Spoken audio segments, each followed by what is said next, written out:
Sa video na ito, balikan natin ang kwento ng ilang artista na nalulong sa pinagbabawal na gamot, sumailalim sa rehabilitasyon at nagsikap na baguhin ang kanilang buhay. J.M. De Guzman. Isa sa mga artistang hayagang nagsalita tungkol sa kanyang pinagdaanan ay ang award-winning actor na si J.M. De Guzman. 2 beses siyang sumailalim sa rehabilitasyon matapos malulong sa pinagbabawal na droga sa kasagsagan ng kanyang karera. Sa halip na itago ang kanyang nakaraan, naging bukas si J.M. sa pagbabahagi ng kanyang mga pinagdaanan bilang paalala na posible pa rin makabangon mula sa pagkakamali. Noong 2018, matapos ang kanyang paggaling at recovery, matagumpay siyang nakabalik sa pag-arte. Mula noon ay sunod-sunod na muli ang kanyang mga teleserye, pelikula at iba pang proyekto.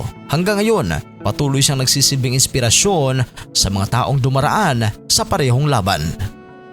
Baron Geisler. Hindi may kakailang husay sa pag-arte ni Baron Geisler. Ngunit sa loob ng maraming panahon ay naging laman din siya ng mga balita dahil sa kanyang pagkalulong sa alak at droga, pati na rin sa iba't iba pa mga kontrobersya. Sa tulong ng kanyang pamilya, kusa siyang sumailalim sa rehabilitasyon upang mabago ang takbo ng kanyang buhay. Sa mga panayam inamin niyang malaking bahagi ng kanyang pagbabago ang kanyang pananampalataya, ang suporta rin ng kanyang pamilya at gabay ng kanyang asawang psychologist. Sa kasalukuyan patuloy siyang tumanggap ng mga proyekto sa telebisyon at pelikula at madalas din na ikinukwento ang kanyang buhay bilang patunay na may pag-asa sa mga gustong magsimulang muli.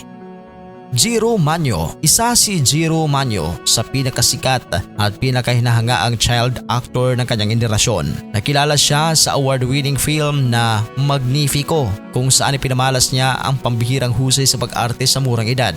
Ngunit habang lumalaki, napariwara ang kanyang buhay matapos siyang malulong sa droga. Ayon mismo kay Jiro, nagsimula ang kanyang paggamit ng illegal na droga noong siya 15 anyos pa lamang.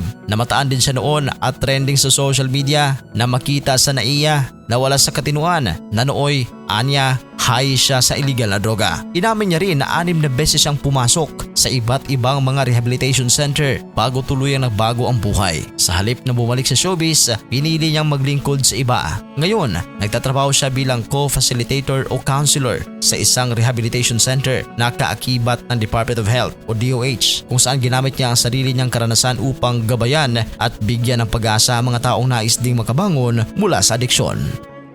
Suleiman Cruz.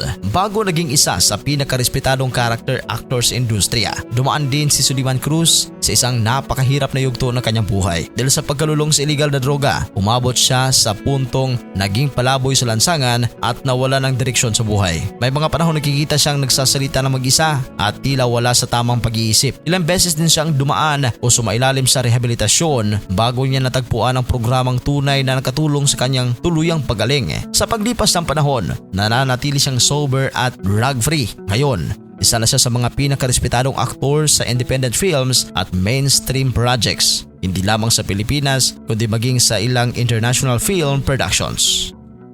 Panghuli sa listahan, Mark Anthony Fernandez. Ang dating matinee idol noong dekada 90 na si Mark Anthony Fernandez, anak ng yumaong action star na si Rudy Fernandez, ay dumaan din sa matinding pagsubok dahil sa paggamit ng pinagbabawal na droga. Noong kanyang kabataan, sumailalim na siya sa rehabilitasyon sa tulong ng kanyang pamilya. Gayunpaman, makalipas ang ilang taon ay muli siyang nasangkot sa issue ng pinagbabawal na gamot na nauwi sa kanyang pagkakaaresto at pagkakakulong. Matapos harapin ang mga kasong kanyang kinakaharap at muling ayusin ang kanyang buhay, unti-unti siya nakabalik sa industriya. Sa ngayon, aktibo siyang gumagawa ng mga pelikula, digital projects at mga palabas sa iba't ibang streaming platforms. Patuloy rin niyang sinisikap na maibalik ang tiwala ng publiko at maipakita na posible ang pangalawang pagkakataon para sa isang taong handang magbago.